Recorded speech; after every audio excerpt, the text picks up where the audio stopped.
MICAH Beats. Activated.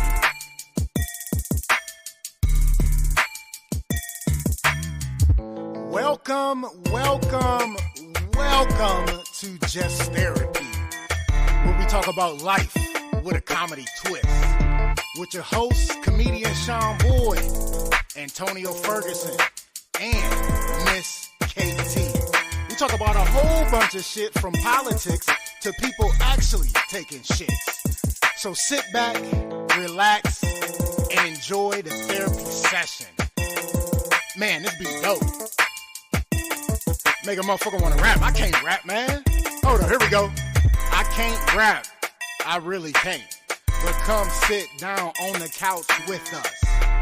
Man, I can't rap. Come to the couch. Enjoy the show. Let's go.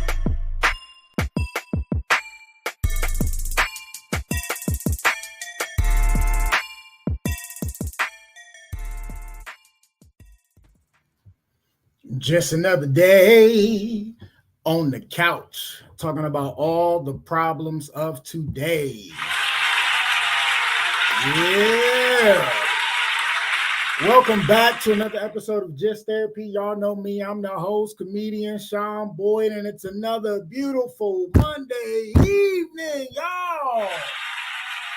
Let's go. Sorry about last week. The damn program took a shit on me. I don't know what happened. I couldn't get on. We started to do late, and it just never happened, but it is what it is. We are back for another week. It's another beautiful Monday evening. Big shout out to my guests. Not last week, but week before last. Vet, Air Force vet, auto book. Y'all know what the fuck I'm trying to say. Author of children's books, Mark McCraw. Big shout out to him. That was definitely a fun episode. And I got another good one for your ass, y'all. Y'all already know how I do, man. I got a good friend of mine, funny as hell. I remember when this motherfucker started. Make some noise for comedian Chris Harvey. Yeah.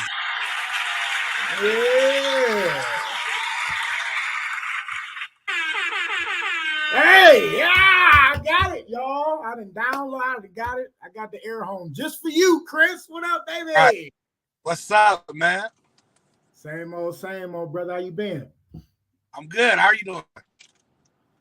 You know it, being blessed, loving life, same old. Another beautiful Monday evening. Got the fam on the couch, so it's gonna be a good episode tonight, baby. Oh yeah, for sure, man. I'm excited, man. I love watching this show. I'm happy to finally be on. Hey, no doubt, man. I know we had linked up. We had seen each other at an unfortunate spot, but I was like, dude, I got to get you on the couch, man. He was like, yeah, definitely. Let me know when. And so I gave you a date, and now we're here, brother. So you know, it is what it is. Definitely. Yeah, man. Hey, before we really get started, I gotta send some condolences out. Big rest in peace to a man I grew up with. Good dude named Book. We used to call him Book or Bookie, but definitely rest in peace to him. Prayers for his family and friends. That was a good dude. And then also rest in peace to everybody's guy, Bob Barker, man. Yeah, man. Yeah. He went down. Did you see all the memes though? Yeah, man. The internet is quick. Listen. When I found out was through a meme. I was like, oh, did he actually go? Hey, the first thing I heard was, I was like, damn, man, he gone? Yeah, so yeah. I don't know. The one meme was like he was so committed. He died at 99 because he didn't want to go over $1. I was like, y'all motherfuckers, man. Y'all dudes. Like, and when I seen that, I was like, I just shook my head and was like, did he die for real? Because like you said, the way I found out about it was from a meme. Right. I don't know if I want to go out like that, man. Let people, I want them to hear about it before they see a fucking meme about it, man. Oh, so quick with it. So yeah. That's as far as being not a meme. So Right. Do you want to be a meme when they find out, or you want to not be a meme? I don't know. I don't know, because that's a good question though. Like, is it a good thing? Is it a bad thing? Do you? Because like you gonna have people that I don't know. Probably I'd be a meme. That's how I'm gonna have my. I'll be a meme. I'm gonna make them post it as a meme first, and then people are like, "What you joking?" That's how I want them to tell everybody. Actually, just like Bob Barker did. Yeah, that's how we tell everyone. Do a meme. Oh shit. Nick Jabor in the building. What up, man? I ain't seen you on here in a minute, man. What's going on with you? He say, what up, bros? Yeah, Nick Jabor. That's my guy. That's my favorite saying nigga right there, for real. All day. Wow. Yeah. All right. Oh yeah, I mean that's like my brother, man. That's how we do, Don't you try to say it, No, not me.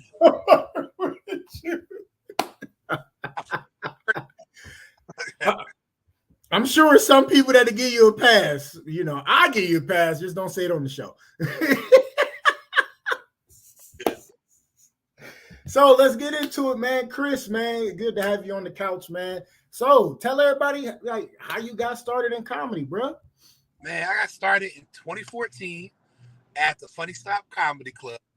I started doing comedy because I was trying to impress a girl, and it was cool. I started, and I then did amateur night for like a minute, and then I finally won it when Sean was judging it. Him and Katrina Brown. Oh shit, that's right.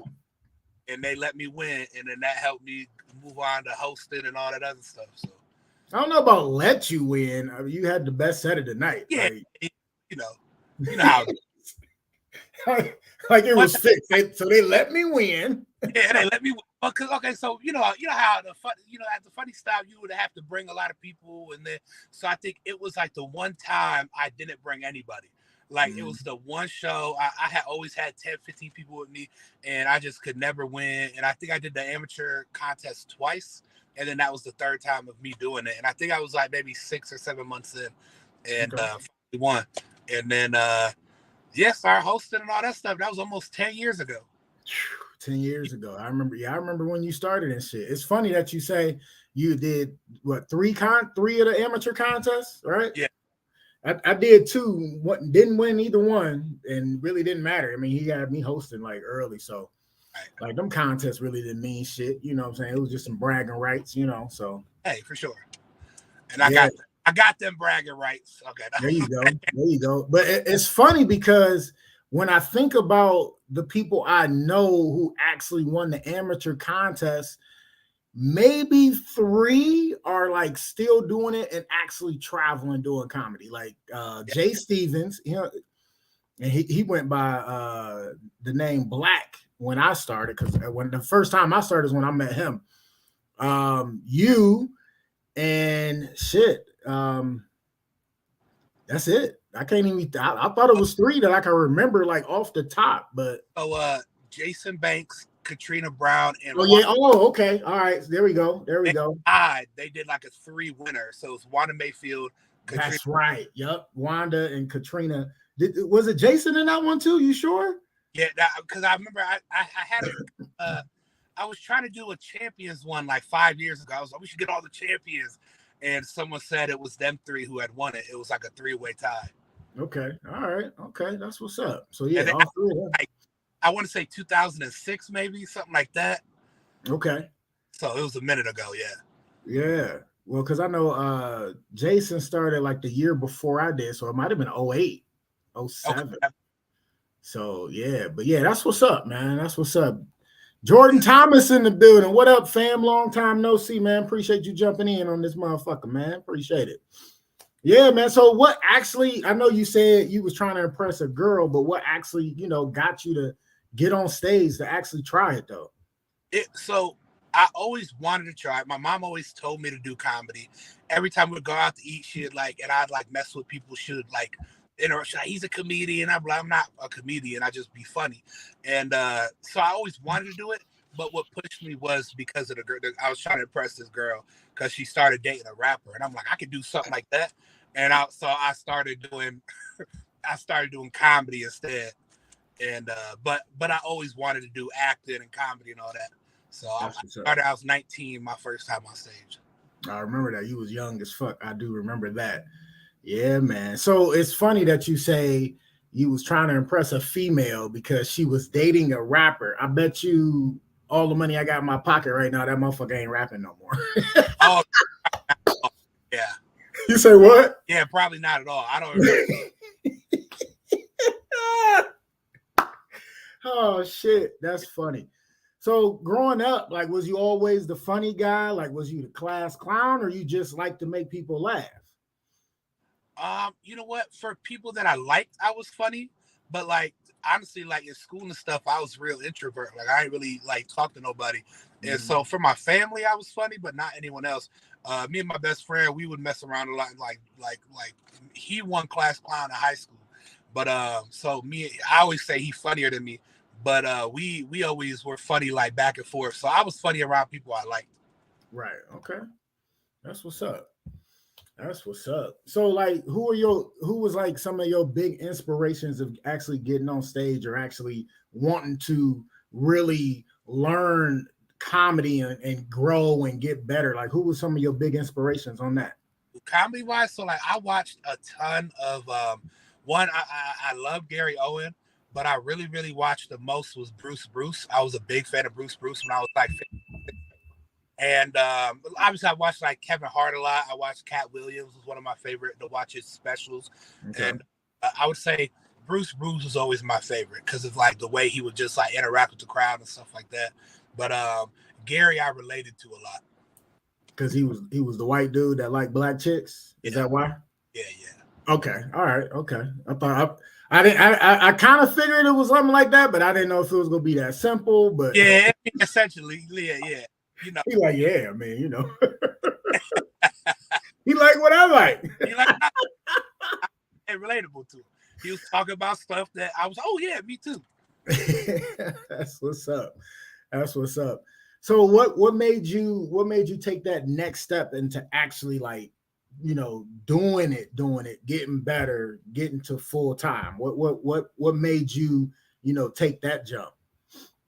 Man, you know, I would say that's a good question because like with cop, I always never really knew what I wanted. I knew what I wanted. I knew I wanted to do something that had to do with entertainment or something like that. But once I started getting on stage and I felt, even though like obviously when we first start, we're not that great. Like I was, it was rough. I've seen some of my old videos. I'm like, I'm surprised people were encouraging me to keep doing it. Like a lot of them videos be cringeworthy. I know. I haven't seen my old shit. I'd be like, ooh.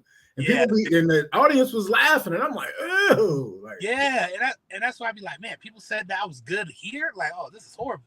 So, I would say because I just never had any success in anything else, where it was like it felt right, you know what I'm saying? Where like it felt like this is what I was supposed to be doing, like everything I had, like even job wise, I hadn't kept a job longer than 6 months until I was 24, I want to say. And that was a hotel job. The only reason I kept the hotel job a year and a half was because I got hotel perks. And I could, with the hotel, you know, I was able to stay in hotels for cheap. So comedy, I just really started. I think it's just like what felt the best. It's just like I had the most response from it. Because I tried rapping and I tried football and I tried other stuff. And it just. MMA? Huh? I said MMA? I tried MMA. Yeah, right. I forgot. Yeah, I tried MMA.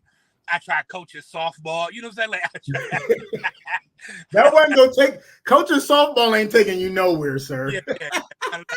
But you know, I've tried so much, and I was like, man, I wanna go somewhere with something. And comedy seemed to get the most traction. And then I started getting better when you know a dude named Rob Ward, comedian, really funny. He had said something to me where he was the first person to not tell me that I did good. Like he was like, keep writing, instead of saying, oh, good set. I had a set and I didn't do well. He was like, oh, keep writing. I was like, oh, you don't think I did good? And then I started like paying attention more and studying and being like, oh, you can do better. And so I started like actually trying. And then I just kept going, and now made the jump to full time 5 years ago. I think it was like 5 years where I just completely quit a job. I still Ubered and did like other stuff, side hustles to make money, but I mean, it's my main income now. So right. That's what's up. Definitely congratulations on that, man. Yeah. Definitely respected the grind. Definitely respected your work ethic. Cause I mean, you used to pick my brain, and like with me, like I always tell, the younger comics when they want to listen and get, good feedback or just some information. Cause I don't, I give information. I don't give like how-tos, because no one can do it the same as, everybody else. So anytime people want to listen, I would give them that information. And you was one of them that wanted the information and actually took heed from it and used it and corrected what was wrong and went this way and continued to grow. So definitely proud of you, my brother, for real, all day. Much respect. Keep going. That's I appreciate that, because that's like now that I'm like considered like a vet, you know what I'm saying? Like I'm 9-10 years, and to me, I would get mad. like when y'all get irritated with us and certain things, people like, man, y'all don't listen. Like that's the thing. Like because some comments like ask questions, but if you don't say what they want to hear, that with it, and it's like, oh, you just want me to tell you that you're great, right? And like you said, there is no how-to. There is no exact way to do it, because there's so many different ways to make it to a certain level or to get farther. But there is a formula like of certain things to do, but you don't have to do it that way to make it. So it is very hard to give advice and be that person sometimes, because so many comics kind of do the complete opposite, or it almost feels like you're fighting. So I appreciate y'all, the older comics that helped me, that gave me words, because I know I was stubborn too, where I'd be like, nah, I ain't gonna do it that way, So I'm glad that I was able to listen and soak it as much as I could. Right. That's what's up. Yeah, man. Because like I said, I don't. That was the word I was looking for. For some reason, I just threw that out of my vocabulary. But advice, I don't give advice. I get information, like to people that actually want to learn and grow. Because like I don't get an advice thing. And if you really ain't trying to grow, I'm really not trying to waste my time. You know what I'm saying? Especially if you ain't gonna really want to listen and take it to heart and learn. Because that's the only way people get better. Because like shit, I've been going on 15 years and I still got room to improve and get better. You know what I'm saying? Because like shit, when you think about it, we still young bucks in the game. You know what I'm saying? If you think about it in years aspects, I'm just a teen. You know what I'm saying? So, but just making them rounds and keeping it going, man. So yeah, definitely always a learning and growing process. No, Nick go say on some real shit, that dude Chris fight was jacked. Yeah. People don't know that dude. That dude was huge. Hey, I was there. That motherfucker was big as fuck. I wouldn't have fought that nigga. Yeah, that was man. I had a video recently. I did a podcast with the really dope podcast called Boogered Up, and he edited it out and he put the picture. I sent him the picture of the dude, and I told the whole story of the MMA fight. And that shit got like 700,000 views. Nice. People gonna like me getting beat up in 32 seconds. That's a good story. You still remember exactly how many seconds it was? I'll never forget. You say he like, if you took an ass whooping for 33 seconds, you remember that shit too. Yeah. It was fun. I got a lot of respect for that though. Yeah. A lot of people. Oh, you'll fight anybody. I'm like, yeah, I'm a little crazy. Yeah, man, I was there to support, man. I remember that shit. I came out and supported. You know what I'm saying? I like to support my family, man. I remember when Tim Danko ass got in that damn cage. There's a few comedians that have fought, So, hey, man, I like the experience. A lot of people say that now. I'm only 29, and people just be like, you've done a lot of stuff. I'm like, I try everything once. I try it all. I want to live life while I'm here, Don't say that too loud.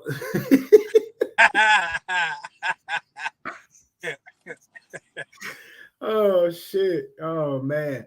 So like what's next for Chris, man? Let me ask you that. What's next? Are you like really trying to get into acting? I know you said something about being just in entertainment.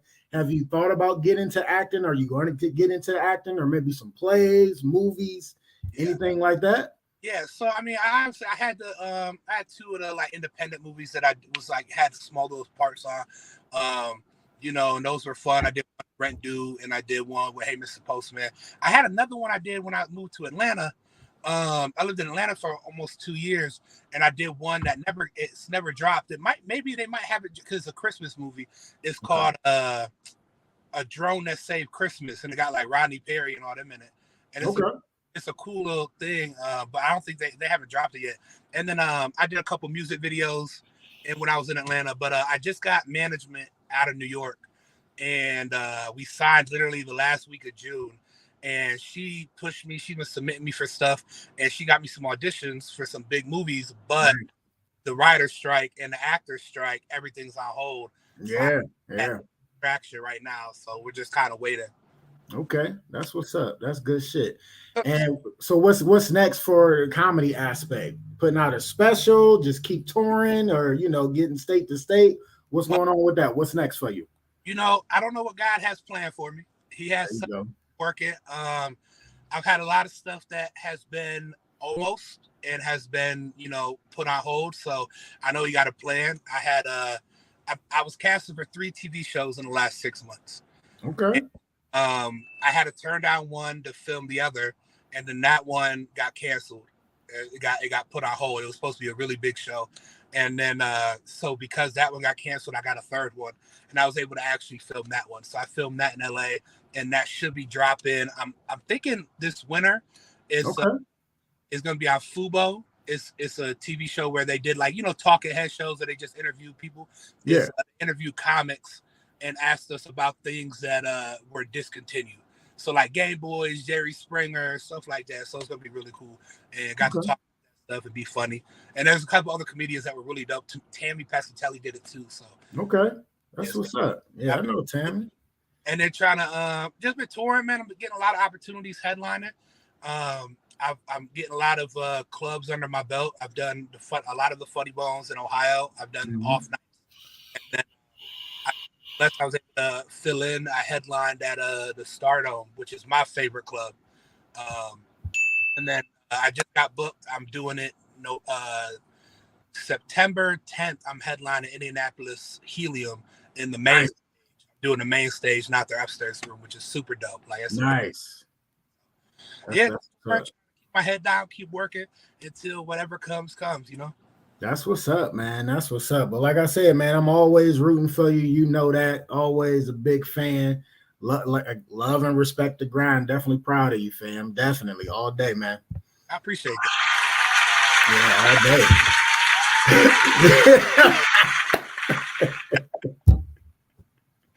Oh, shit. That's hilarious. That's what's up, man. That's good shit. That's good to hear. Stuff too? Say that one more time. You broke up. Are you back on the road? Yeah, with having full custody of my little one, man, she come first. So, I had to turn down some stuff. I had to turn down something that was like something I dreamed about for a long time. And then it came up and I had the short end, but I was like, I couldn't do it. I couldn't be away that long from my daughter. You know what I'm saying? 3 weeks to a month being away. I couldn't do it. I couldn't do it. I get it. But you know what? I think if it didn't fall through, if it didn't work out the way, that means that wasn't the plan God had. That's exactly. It's tough. I was depressed when I found out about my stuff, and it's hard to keep like patient. And it's not my journey. Whatever plan, I gotta stay with on track and just trust. But man, it'd be hard because I'd be like, I was right there where it was. I don't know. Do you know there was another one that I was telling a comedian, they laughed so hard because they said it's so sad. The whole thing with the whale. I got casted to do The Whale, the movie with Brendan Fraser. Okay, I think you told me a little bit about it, but I don't think we actually got to talk about it. I got casted to be his body double. And in the movie he plays a 600-pound dude. And so I got casted to be his body, and it took me like, I think it was like 4 or 5 months to go through this casting process. So they booked it. It was the last week of filming, and I had 2 theater shows, Friday, Saturday, and then Sunday I had to fly to New York. And so I had to fly to New York, and so filming was Monday, Tuesday. Monday was rehearsal. Tuesday was my actual film day, where they was gonna have me like almost all the way naked. They was gonna have like close-ups of my body and all this stuff. So it was pretty cool opportunity, paid well, all that. So I show up and they do a COVID test, and it finds out that I had COVID. I got COVID at my theater shows. Oh yeah, that's right. You did tell me about that. Yep. I wasn't able to film I wasn't able to film. They sent me home. They still paid me. They took care of me. They were really nice. But then the movie won an Oscar. so it was hard to watch that Oscar. I was like, oh, okay, that's tough. Brendan Fraser won Best Actor for that, and I would have been his body double. So technically, my body almost won an Oscar.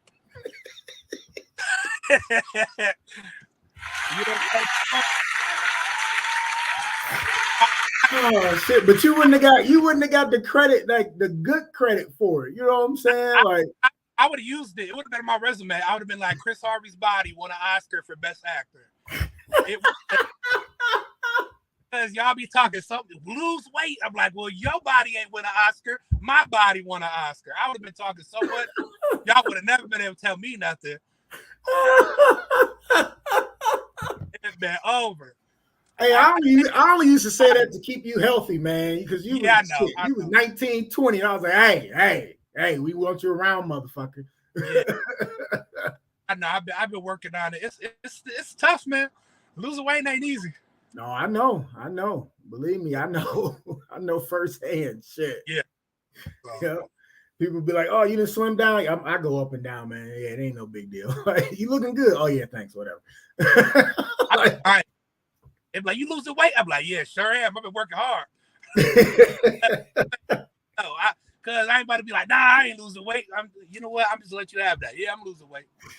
Oh shit, that's me all day. I'd be like, yeah, I mean, I go up and down, man. I'm just Next time you see me, you'd be like, oh shit, yeah, you ain't gonna. I only had one person, my ex's dad. He was like, man, you gained a lot of weight since the last time I seen you. I was like, oh, motherfucker. I bet you eating good. He said, comedy must be going good because you can afford that. That's crazy. Oh, shit. I'd have been like, hell yeah, it's going great. Yep. Tell your daughter.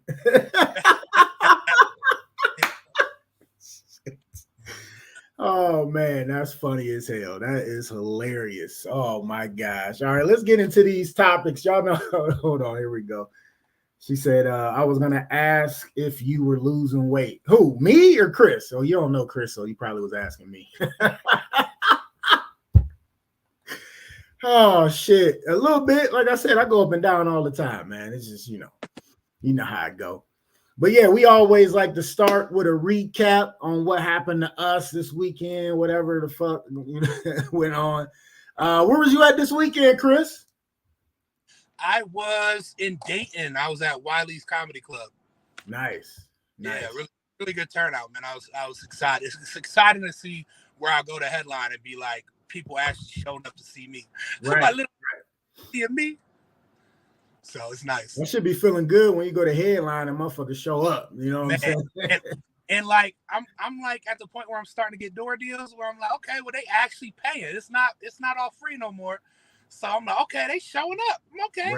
Right. Now, okay, so it's nice. It's a blessing. I'm like, because I remember when they didn't show up, or you didn't get paid for when they showed up. So right. That's why I'm glad, like, at the Funny Stop, man, I'm blessed that everyone in Akron supports me so much. Like, because I was just there for my birthday, the 23rd, 24th, and we were packed shows. And I was like, wow, they really, and in the summer, it's hard to get people out. So that hell yeah, especially out in Ohio, shit. Any of the Midwest states, man, motherfuckers want to be outside instead of inside during the summer. No, definitely. So I was super proud to have a packed weekend. And that was, the weekend before Pete passed. So yeah. I'm like, okay, well, cool. I was able to do to have a summer weekend and do that well. I was super proud of it. So that's what's up. That's good shit. Yeah, man, I ain't do too much this weekend. I was in Findlay, Ohio, headlining. I took Brandon Petrie and Levi Davis with me, Oh, and then Big Brother Milk. Man, I like when I get to bring my own people, man. You know, especially the young cats that want to learn and they keep wanting to grow. So I brought them two cats with me, and yes. then Big Brother Milton Wiley came and shit because he Yeah. provided the sound system, gave him a nice guest spot and shit. I don't do door deals. I had a rule a long time ago. I don't do door deals, but I ain't had nothing on the book, so I was like, "Fuck it," you know what I'm saying? So, and that's one of the reasons why I don't do door deals. You know But what? That it depends because like now that it's like clubs, I wouldn't do a door deal at a bar or with a booker, but at a club, I mean, clubs are different. Clubs are different. Yeah, this was a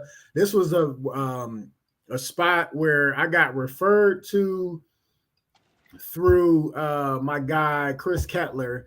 Referred me to this guy that owned a club in PA, who he wasn't able to do it because he had to be at his club because his partner was gonna be out of town, and it was something he was trying to start there, and it was their first time, and the owner of the place did not know how to promote. The locals name it as a college bar, so you know how older folks don't want to be around college people, even though the college motherfuckers ain't coming out until 11 o'clock. You know what I'm saying? So I mean, but the people who showed up were supposed to be there, and I had a blast. So they had a blast. I had a blast. It was still fun. Made a little bit of money, but like I said, I ain't had shit on the book, so it was cool. I made more than not doing something. So right, for sure. so it was a good time. I was able to pay the fellas and shit, and so that was cool. Played in the softball charity tournament for a friend of mine. They raised money for his mom and another guy battling cancer. So that was cool. Nice little charity softball tournament. Went out and pitched for them. And the team I was on was woohoo. Because it was some good teams for a charity tournament, but the team I was on, I was like, oh God. So Were they good? we went 0 2 real quick. I couldn't tell if you were saying they were great or they were really bad. No. How's your knees holding? Still play? Yeah, I still play. My knee's still fucked up, but I pitch. I play first. That's about it. We ain't played in it's been like 6 years, and you was barely getting out to that outfield back then. So. I mean, but I was in that outfield tracking that shit down. Though that's the thing.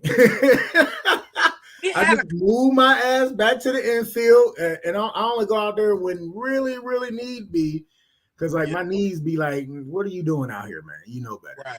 So it was fun. Yeah, it was fun. Yeah. I love being part of softball, coaching and sometimes getting in there and playing. That's the thing. Even though I'm a big 500-pound dude, I always got out there if I needed to. Yeah. Oh yeah, definitely. That was a fun time though. We had talked about that for the memorial podcast we did for Pete. We had talked about that game and just the season period. And the only game we won, it was like I want to say it was like Father's Day weekend, and Pete invited us to the house for a barbecue, and he was like, "You guys only won one game. You guys fucking suck." Right? Yeah. So it's like, just memories I ain't gonna never forget. But that shit was fun. We had a good time, man. So it was definitely cool.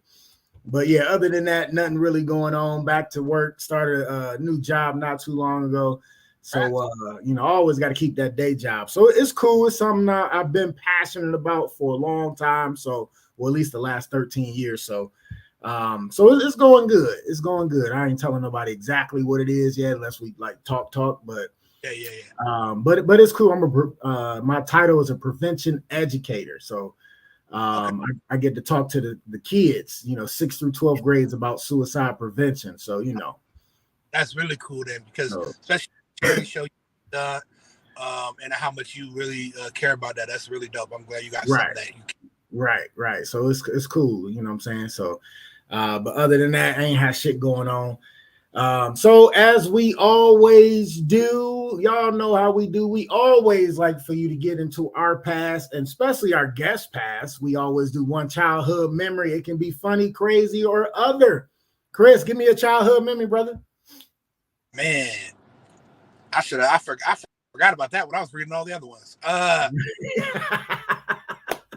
You go first. You go first, man. All right. Since I'm actually ready this time, I was going to talk about a time I almost got shot for talking shit. And I was probably 15, maybe. I wasn't 16 yet. I don't think I was driving yet, but I was probably 14, 15, smoking weed. We was playing spades at one of the OG's house. And me being me, I love talking shit. You know what I'm saying? Especially on the spades table, man.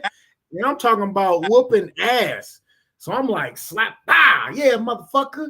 Bah, yeah, like motherfucker's always been my favorite word to call people because I always tell them it's a term of endearment. It's not like bitch ass motherfucker. It's like just motherfucker, like you my motherfucker. You know what I'm saying? So I kept saying and I kept talking shit, and I was like, fuck y'all ain't got shit. Wow, just whooping ass. And I was whoever was on my team, we was whooping ass, and I'm just clowning. And one of the OGs was like, say one more thing, motherfucker, I'm gonna fuck you up. I'm like, man, you ain't gonna do shit. Pow, motherfucker, you know, just like that. And this motherfucker pulled a gun on me and shit. And like, you know what I'm saying? I'm across from the table and shit. He pointed at me and shit. And I'm like, man, you ain't gonna shoot me over whooping your ass in spades, are you? Still talking shit, running my mouth. But he didn't, because I'm here. But it's funny because like he one of my OGs, still cool as fuck. He apologized years later and shit. You know what I'm saying? My brother actually apologized to me about this shit too, because he said he was mad at himself. He ain't do shit about it. I'm like, man, ain't no reason for both of us to get shot. Shit, you know what I'm saying? Like, fuck. But so me and the OG, we still cool, man. He's still family and shit all day. I like to talk shit, man. I almost got beat up a couple times for talking to the OGs reckless because I used to run my mouth, period. Like so that's gonna be my childhood memory this week. How old were you when you was playing spades for that? I was about 14 or 15 when that happened. When the dude when he wanted to shoot me over a spades game. Oh, that was good 55 years ago then. Oh man, fuck you, nigga. A good 50, 60 years ago. Wow, that's crazy. It was only 30, you punk ass. You know what's funny is I love, you know, spades is my favorite game. And I literally I got a girlfriend now. I got a new girlfriend, and I play with her mom. Her mom's real competitive with spades, and we was talking smack to me, and I was like, "Ooh, I don't know if I wanted to. I don't want her to be mad at me, but I'm about to. I want to start talking back." I'm like, "You better be careful. I do this." Dude, I was like, shit. You gonna get the shit talking here soon. But you know, it's funny too. I went to I got family in Mississippi. I went down there and met my aunt for the first time. And her whole family, like her husband and his family, they play a game called whist. Do you know that? Big whist. Yeah, I never played that, but it's like a quicker version of spades. It is. And you get to pick your own. You get to pick your own trump. And they sat me down and like it was like, oh, if you know how to play spades, this would be quick. And I was getting killed. And it was like, I thought your ass beat. They was so fast with it. I was like, yo, let me learn. They was like, you got to get up the table. You lost. I was like, in 3 hands. And so it's a different game. The next time I go down there, I've been practicing. It's funny that you mentioned Big Whist, man, because like a lot of people don't even know about that game. So my parents had taught me and my brother, my favorite brother, my middle brother, on they taught us how to play Big Whist and spades. I think I was probably like 9 when I learned, and so my brother was like 14 or 13, so maybe I was 8 or 9 when I learned how to play Big Whist and spades. And then so they taught us both, and we would always play both just as a family. Me and my brother play against my parents, and it was cool. And then they let us pick which one we like the best for other game nights to play. And we like the spades so much better. And we used to whoop on our parents' ass. They stopped playing with us. Like, so that was cool. That was cool. What's up, Miss Marklin? She said, hello, Chris and Sean. What's going on, Miss Marklin? So that's what's your childhood memory, man? Real quick before I get to my childhood memory, because we talking about spades and I talk about spades. So when we went to play, my girlfriend, her family from Fort Wayne, Chicago, and stuff like that, and we went to play. And her mom, house rules or whatever, but we started an argument a little bit because she had never heard of Joker Deuce Ace. Shit, she heard of that shit. She just lying. She said she's never played where the 2 was higher than anything. She said the 2 don't matter. The 2 was higher than the ace, not higher than anything. But but that's what I'm saying. She said, for her, the 2 of spades was the lowest. And she said, I was like, no, Joker. If we're playing with jokers, you play with the 2 is high. She was like, I ain't never heard of that. That must be an Ohio thing. And I'm like, don't do that. Don't try to come from my state. I'm like, people. No, because when you play Joker, you playing with the deuce. So it's always Joker, deuce, ace. The way I used to equate it to people is either we playing Joker, deuce, ace, or we playing the jail way, where it's ace high. You know what I'm saying? Right. Deuce low. No jokers. I always was told Joker, deuce, ace is for the kids' table. Ace high is for the adults. You know what I'm saying? So that's how I like playing ace high. Yeah, I mean, we grew up, like I said, we've been played every way. So we used to always play Joker, deuce. You'll take out the 2 of diamonds and the 2 of hearts to make sure you had the even cards and shit, since the deuce was still high. But I can play either way. I still whoop everybody ass either way, so it don't matter. We can play ace, king, queen. We can play the jail way, or we can play, you know what I'm saying, Joker, deuce, ace. So it don't matter, But we'll have to play. Miss KT plays, so we might have to get. Oh, me and Miss KT done whooped some ass before. Yeah, we done whooped a lot of ass before when me and her on the same team. So that's funny. So okay, so my childhood, I'll go because of what yours was. I'll go something similar. Okay. When I was in middle school, I went to Jennings Middle School. I used to get bullied a lot as a kid. I used to, be kind of like more lame. I really wasn't like fun, outgoing, nothing like that. So I got bullied a lot.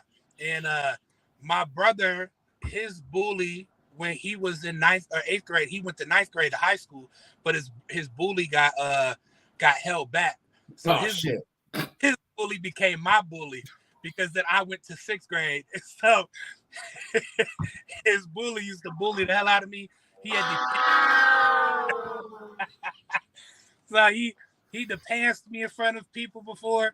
And so one time they would throw rocks at me while I was walking home, because I used to walk home from school, and they would throw rocks at me. So I ran across the street to try to fight them. And I'm in the 6th grade trying to fight an 8th grader. I start trying to fight this dude, and he grabbed me by the book bag, like how Mario grabs Bowser and spins him around, in the final level of Super Mario. So, he starts spinning me around, and he threw me into a street, and I got hit by a car. Oh shit! Damn. So the ambulance came. They had to put me in a neck brace, take me to the hospital. And when I was 15, I ran into him, and he apologized. When you was 15, you ran into him and apologized? Yeah, when I almost killed you, man. I was a lot bigger. You said what? He almost killed you. Yeah. It was close. Damn. That's so fucked up. Like I used to get teased and bullied, but not like, ain't nobody trying to kill me and throw me in front of a bus, man. Well, it wasn't a bus. It was just a car, but still. All right. You know what's funny? You don't realize other people's bully stories until people like use yours as a reference.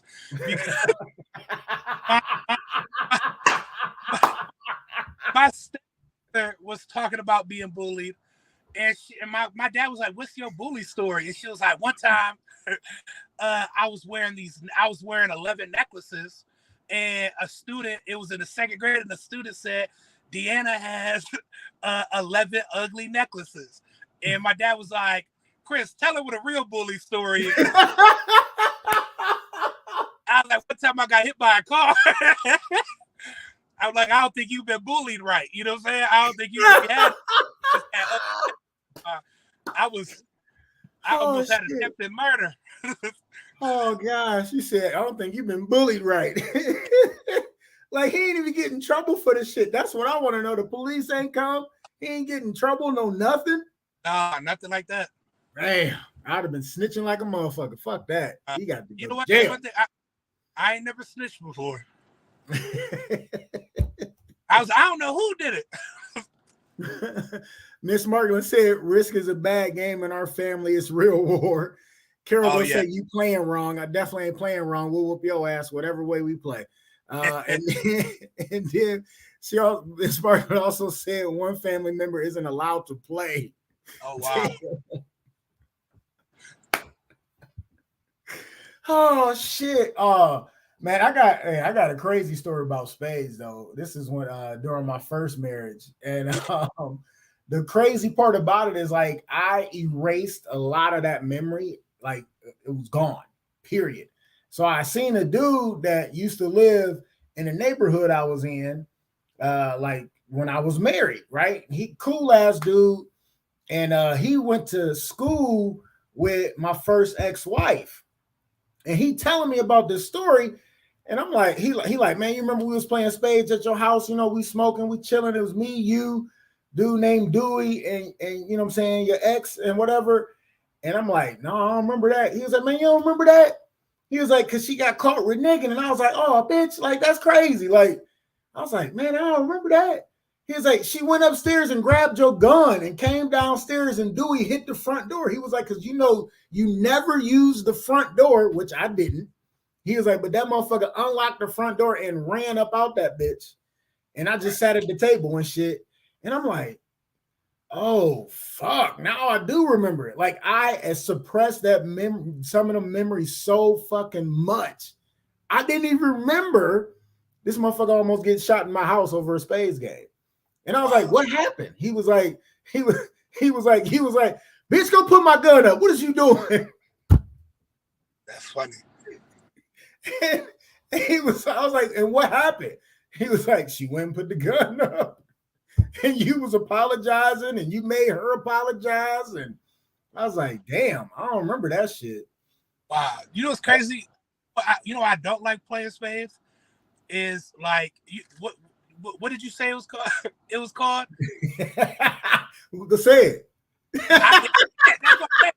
Keep doing it. I can't call it out. I'd be like, hey, he did the thing where he cut the spades too early and then he still has something to sting. They're like, say it, you gotta say it. But I can't say it.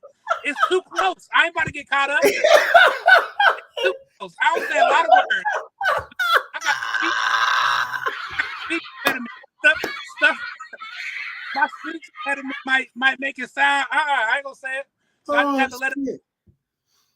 Miss KT, what's going on, sis? Hey, that's hilarious. We talking about spades right now, but he was like, what's that called that you just said? It's called renege. She gonna say Chris be saying it. No.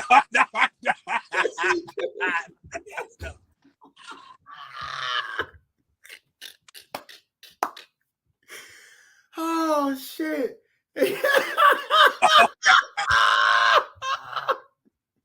Miss KT said you a renegger.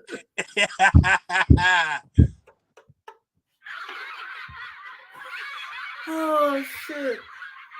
Oh man, I'm hot now. I gotta open this window. Oh shit, you say it's too close. I can't even say it. You was like that thing that when they cut the spades, but they still got it in the hand. That thing. I'm like, someone else say it for me.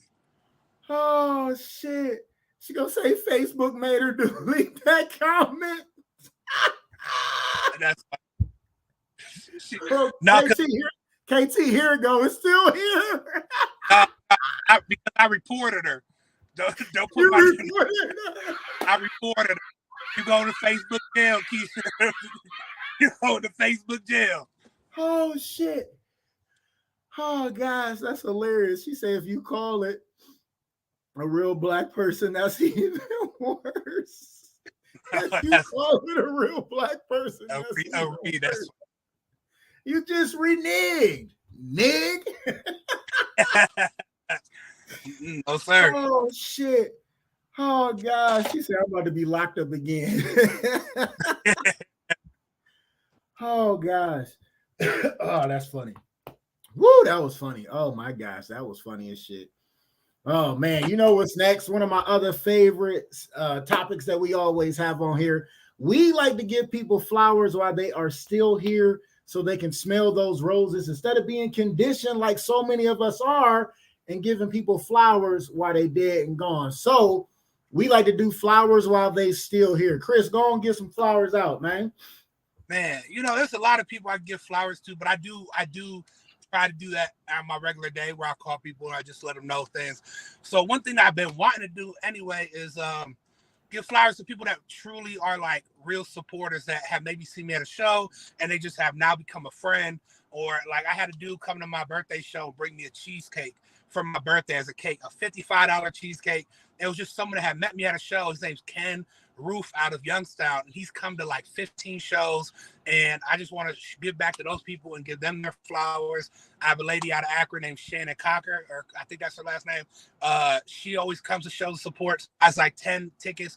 And then the dude, Daniel Mitchell out of Cincinnati, they always come to a lot of shows. And the reason why I think that that's so important is because as my star is rising and as I'm going out and doing more, having those people just show so much love, even though they see me do the jokes before or they've seen my set, they still come, they show support, they buy tickets, they don't ask for free ones, and it's just so much love. And sometimes I don't know how to reciprocate that. I don't know how to give back to them or support them in their ways, So to be able to just at least show them that I appreciate what they do and how much they support me and what I'm trying to do out here.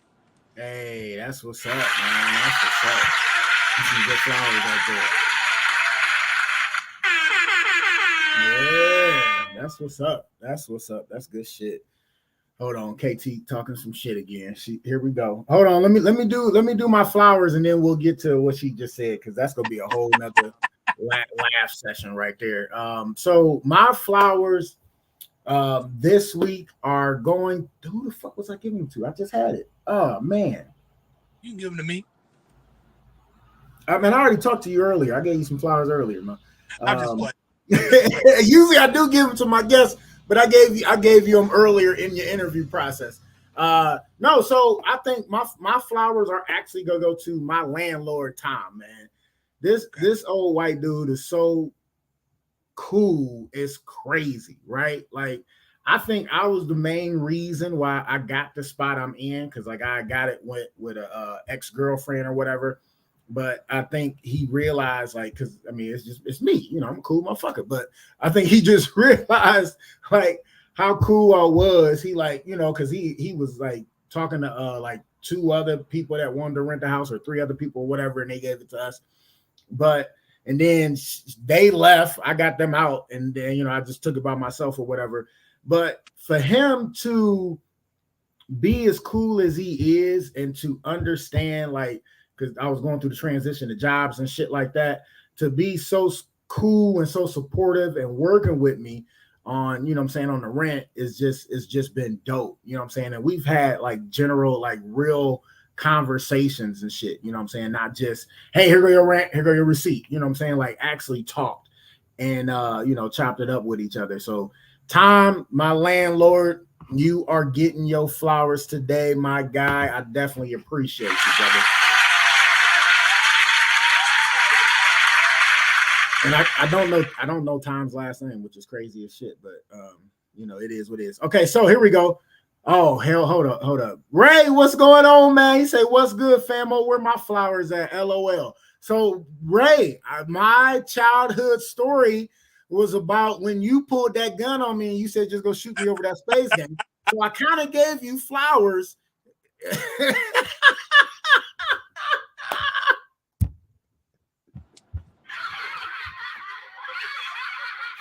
And it's funny that you popped in.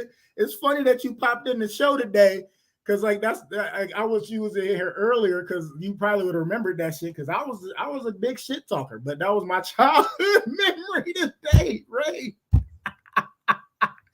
Oh shit! So KT gonna say, what did y'all call ding dong ditch back in the day?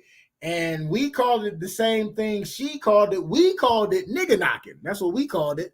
And then when I found out when I was actually doing that with some white folk, they called it ding dong ditch. So yeah, just the different terminology. Like some people would call shit like if you had to fix something, but you had to fix it your way.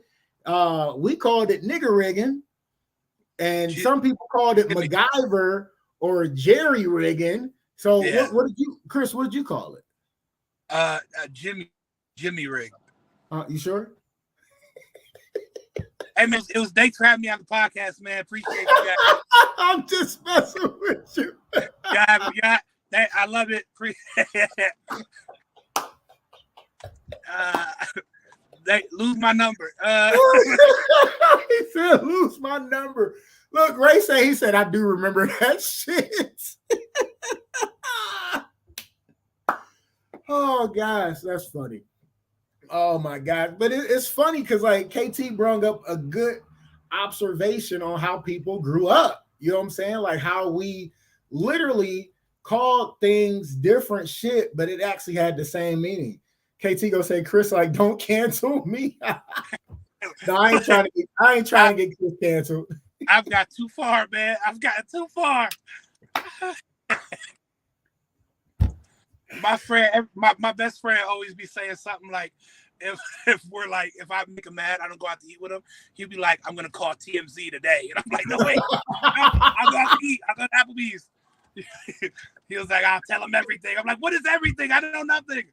I haven't done anything. He was like, I'll make it up. I'm like, that's not okay. Oh shit. Hey, that's hilarious. Hey, that's foul as fuck. How you gonna do that shit? Talking about I'm gonna call TMZ today. Like, if you don't take me out to dinner, like that's foul as shit. Yeah. I mean, it's a good way to eat, but that's foul as shit, man. Oh shit. KT gonna say I never thought anything about it before, just the name you learned. Exactly. But it's crazy how different cultures call stuff different things. And it was the exact same game, man. So it's definitely funny that we talked about that. Because I remember, matter of fact, I think it was one of my birthday sleepovers. We had went nigga knocking, but I had people from the swim team over. So it was white and black people, and we had a sleepover, but we was coming from the this would be a good childhood memory right here. I didn't even think about this, but we was coming from one of the carnivals that we had in our area, and so we started to do nigga knocking, and we was like to the black people that was with us, we like, oh, let's start doing nigga knocking, and like some of the white people that was with us, they're like, what's that? And we was like, will you run and knock on somebody's door and run away? He was like, you mean ding dong ditch? And we was like, what? Like, we was just looking at them like, why the fuck y'all call it that shit? That shit sound weird as fuck. And I guess to them, the shit we called it sounded weird as fuck. So, but it's funny when you think about it, though. Just to be young again, man. That shit used to be fun. I am young. I know you ain't. All right. So I remember this time we did.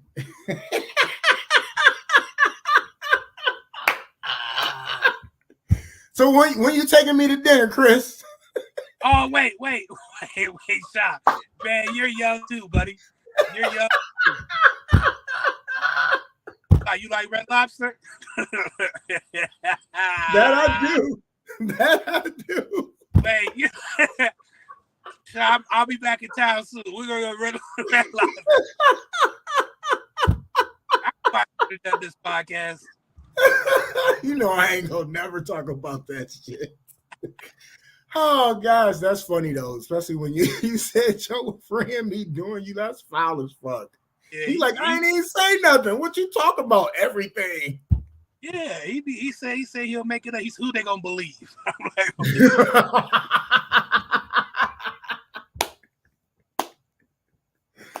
oh gosh, that's crazy. Oh my gosh, I think that's a good spot to take our one and only sponsor break. We'll be back to you with more Just Therapy, more Chris Harvey. Don't go nowhere. I'm your host, comedian Sean Boyd, and I'm taking us to break, baby.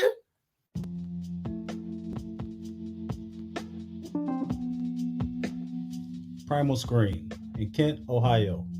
For all your screen printing and embroidery needs, quality work, on time, fair prices. For more information, call 330-677-1766.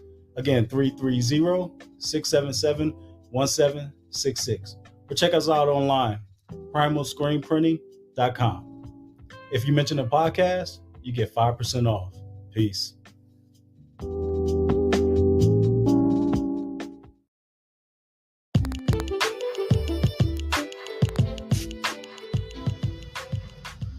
Custom Design Aquariums, where we bring your aquatic dreams to life. With your help, using your imagination, together, we will turn your home or office into a peaceful getaway.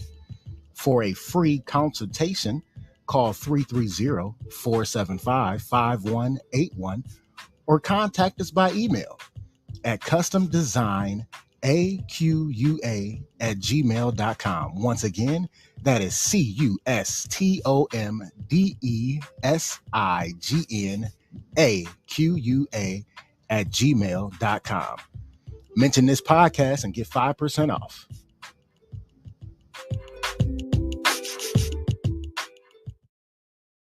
Man, I do love me some pizza. Y'all know how much I love pizza. I talk about it every damn week. And I have the place for you, Twisted Tomato Pizzeria. They got 3 locations. The new one is open, y'all. So they got 3 locations now that you can enjoy their delicious food. First location, and always will be the main one, is in Cuyahoga Falls. That address is 1909 Bailey Road, Cuyahoga Falls. Their phone number is 330-928-2222. Their downtown location in downtown Akron, across the street from Rubber Duck Stadium. That address is 325 South Main Street, Akron, Ohio. Phone number is 330-849-5707. And the brand spanking new location is in Stowe, Ohio. Their address is 3031 Graham Road, Stowe, Ohio. Their phone number is 330-673-9410. Man, I'm so happy they got 3 locations, because you got 3 locations to pick from. And I'm telling you, one of the best things I like about the downtown location has to be the beer wall. I mean, it's a beer wall, y'all. I like to call it the Dave and Buster's of beer. You go in there, you put money on the card, you walk up to the 36 glorious taps of wine, ale, IPAs, lagers. Anything you can think of is on this wall. You walk up with your card, you tap it, and you start pouring as much beer as your heart desire. I mean, it's just so good. It's so good. When it hits your lips, it's just so good. And they also cater to your taste buds, because I'm a cheeseless type of person. So I always say no cheese, extra sauce, with whatever toppings I want.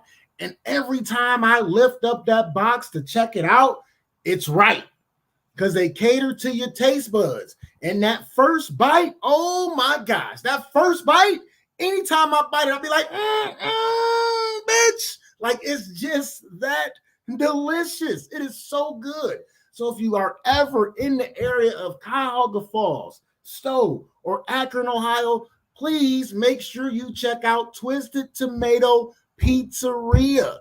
When you mention Just Therapy, the podcast, you get a 10% discount. 10% discount. Any money off is always good money off. So anytime you're in the way or around this way, go check them out. It is delicious, man. Ask for the owner, Brad Cover. Really cool dude, friend of the show, but the food is the best. So check it out. And if it's pizza, it's possible, y'all. It is possible. He keeps saying he gonna change the slogan to bitch, but I think he's scared, because, you know. But I mean, I don't blame him. I mean, I wouldn't change my slogan. I would, but I don't think he can. But all right, y'all, we are back, ladies and gentlemen. Let's go. Chris Harvey is still in the building. My guy. Yeah, man. So one of the topics, the first topic I wanted to talk about is I know it happened not too long ago, but it's still prevalent. And I wanted to talk about it because that guy, Tory Lanez, I don't know if everybody knows him, but he's a rapper, I guess. I really ain't heard none. I think I heard one of his songs. I would have to like hear it to be like, oh yeah, okay, I know what you're talking about. But so he shot his then girlfriend or whatever in the foot, like they was on Harlem Nights and shit, which really didn't make no sense to me. I guess they was drinking and probably doing some drugs. Who knows what the fuck they was doing, you know.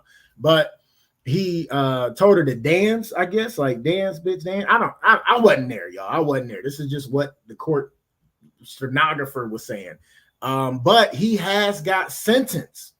So I wanted to talk about the justice system.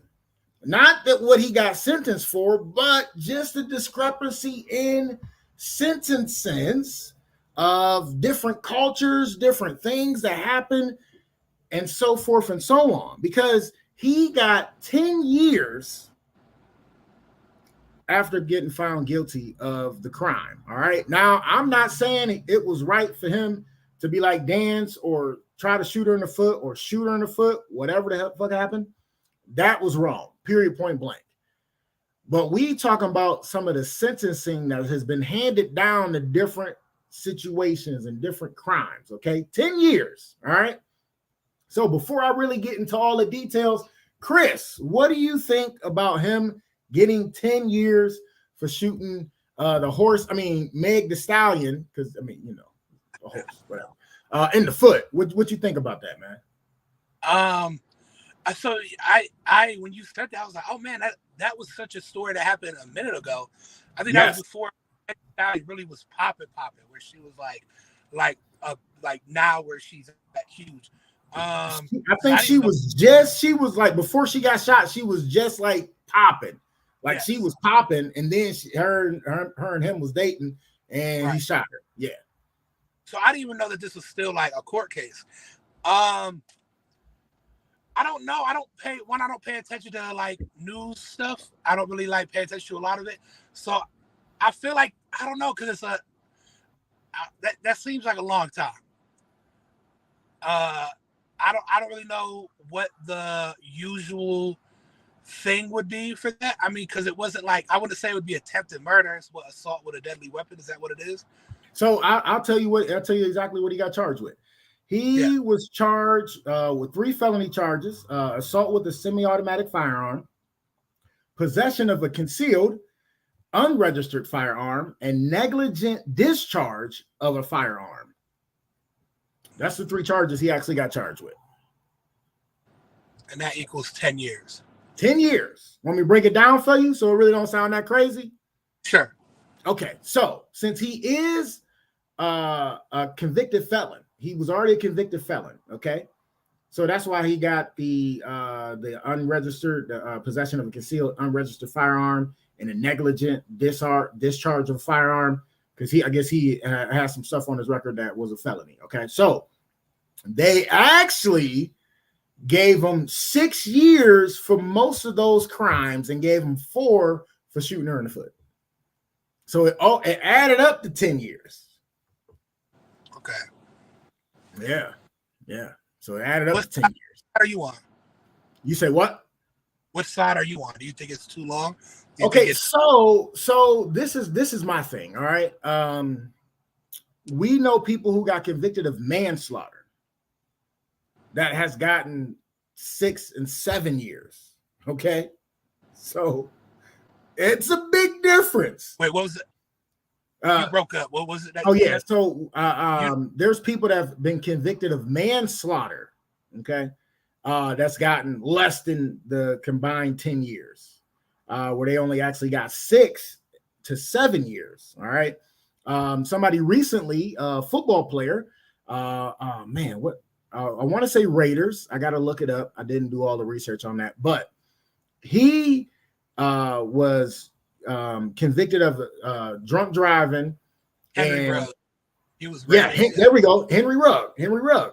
He ended up killing a lady in an accident where he was drunk, and he only got 6 to 7 years.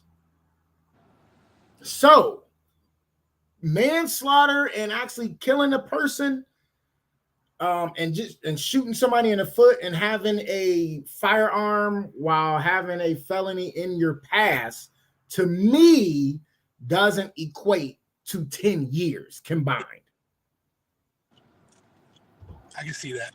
No, that makes sense to me. I wouldn't have necessarily opinion on how long he should get. Like, I would say it does sound like a lot, because there's people, I don't know. I think I don't talk about a lot of it because I think our whole system's messed up. So Oh yeah, definitely. I don't think it's not done very right anyway. Right. So because it's people that's been convicted of drug cases. Yeah. Drug cases that's gotten more than 10 years. Yeah. So, and then for what was the guy name that did that movie that hasn't come out? Alec Baldwin. Right. He ended up getting everything dismissed, but they still found him negligent of manslaughter, and he got nothing because he thought it was a prop gun. A big zero. He got a big zero. Make sure y'all see that. He got a big nada zero for taking somebody's life on accident, mind you. I get that. Yeah. But no probation, no nothing. Right. And then for somebody to shoot somebody in the foot and get 4 plus the 6 for having the gun, to me seems a little excessive. I'm not saying that he don't belong in jail, because the motherfucker do belong in jail, because that's some stupid shit. And he's dumb as fuck and he belongs in there. Yes. I'm just talking about the different sentencings of different cases and different nationalities and the structure of how our fucked up system is, You would think by now they've had enough cases to kind of make an idea of what, hey, this is how much it is for this. And just kind of stick with that. Like, because I think the reason why they do it, I don't know. I'm not saying I know things. This is my experience. Yeah. I would assume they go off of it's substantial to the case. But, I mean, you're not going to hear something that hasn't happened already. Like, everything's happened pretty much at this point, right? Because that's what they were saying about the whole, not to go into football, but the Shaw Watts thing was the reason they couldn't give him a longer sentence of suspension was because it had never happened in the NFL yet, to discipline somebody the right way. So, I mean, but in crime, in life, I'm assuming almost everything's been done. Someone's been shot in the foot before, so you would think that this point. I mean, Della Reese got shot in the pinky toe on Harlem Nights, bro. I mean, quick shot her in the pinky toe, bro. She was pissed. She was beating his ass, and he shot her in the pinky toe. You don't remember that movie Harlem Nights? You there, Chris? Can you hear me? I hear you now. Did I lose you for a second? Yeah, you lost me for a second. Oh, okay. I said Della Reese got shot in the pinky toe on Harlem Nights. Yeah. I was about to say, I hope you remember that movie. I had to watch that shit the other day. It was on BET. I was like, nope. I gotta watch the real thing. I can't deal with the non-cussing in this movie. Like, great movie. But let's go to the comments, y'all. My guy Roy Jones, my guy OG Ray said, I agree with you. KT, of course, say he shot her at her multiple times, shaking my head. He could have gotten more time. He could have, yes. And then she also said he lied to the courts. Made everyone think she was lying and was a felon. So, but you don't get extra time for lying on somebody. Like, that's just not how it works. But yes, he could have got more time, but we talking about just the discrepancy. I'm not saying he didn't deserve the time. I'm talking about the discrepancy. People have gotten manslaughter and is getting less time than what he got for shooting somebody in the foot. And she said perjury is a crime. Yes, perjury is a crime. But also trying to overthrow the government is a crime too. And I mean, that's usually a penalty by death. But you know how we do. They just say, oh, slap on the wrist, 3 months. So, I mean, what are we really arguing here on this one? You know what I'm saying? It's just a debate on this at this point, because in any country you go to, you try to overthrow the government, death, period. And you got people getting 3-6 months behind bars. That's it. So, I mean, you know what I'm saying? So, I mean, we just talking about how fucked up the system is as a whole. My girl Lisa, what up, baby? She said it's all about money, your lawyer, and who your lawyer went to school with. Yeah, that's true too. That's true too. So I guess Rudd, the football player Rudd, who killed that lady in a drunk driver accident, just knew the right people because, like, you know, I mean, he was very remorseful, but he still took someone's life, and he only getting 6 to 7 years. So you figure he only doing 6 on good behavior. And he got luck because, you know, he killed a dog too, and you know how white people about dogs. So I'm surprised. Yeah, it was a lady and her dog. Oh, you're right. I'm surprised they didn't give him more because it was a dog involved. Right. You know, I'm surprised Peter for that.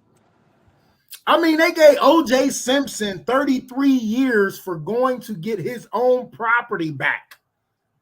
And they got him for robbing the person and attempted robbery. And they gave him 33 years. Now, we all know they gave him those years because they couldn't convict him on the murder.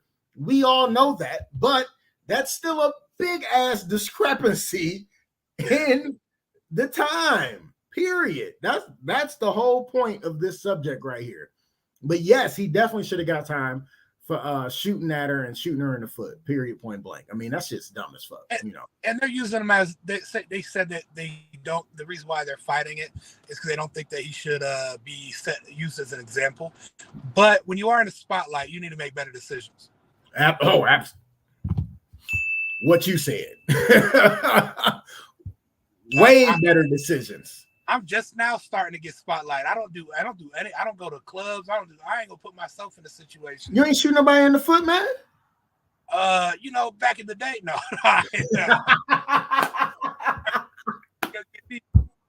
You try to catch me on this podcast with something? No, man. You know we talking shit, man. No, man. I want my Red Lobster though. No, I'm sorry. Right. I'm teasing.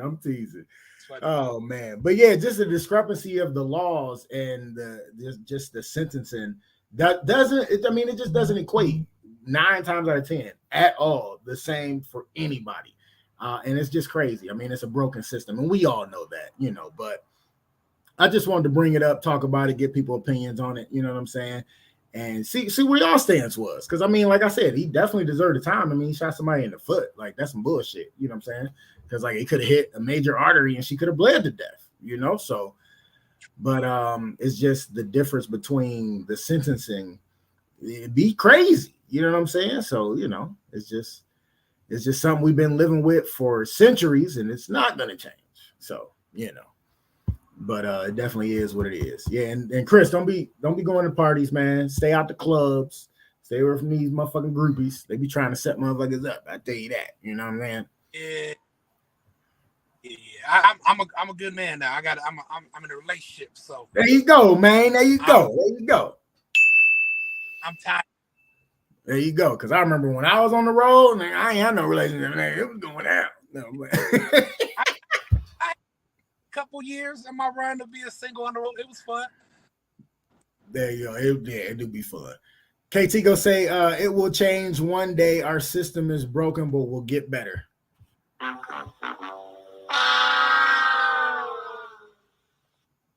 No one believes that. No one believes that, sis. Unfortunately, nobody believes that. She say, I still can't believe Chris dates a beautiful woman.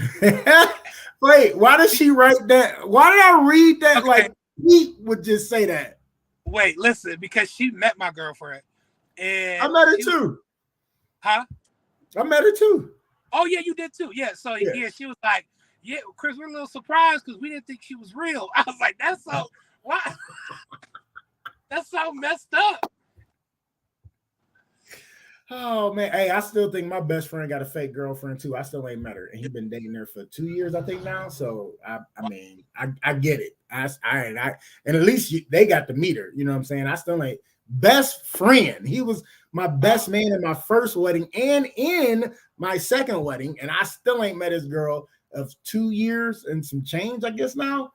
That's crazy. I was like, I'm like, is she a Barbie doll motherfucker? Because I don't believe it. So that's funny. Oh man, but since I don't believe, I don't think that it will change ever. Not at all. Not at all. I do not think the justice system will change in no way, shape, or form.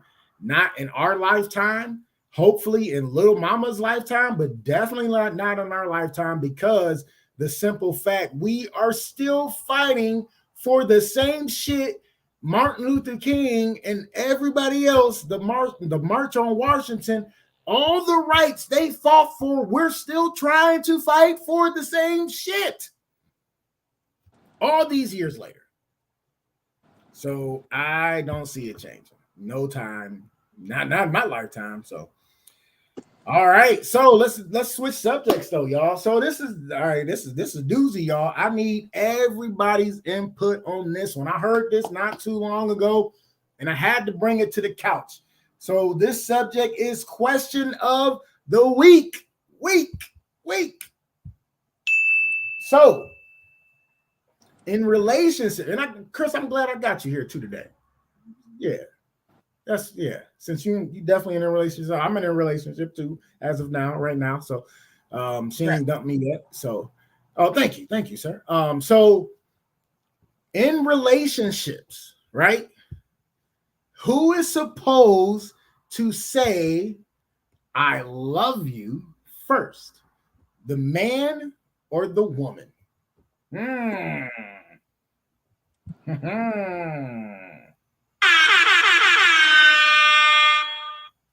Is that a thing? Like, it matters?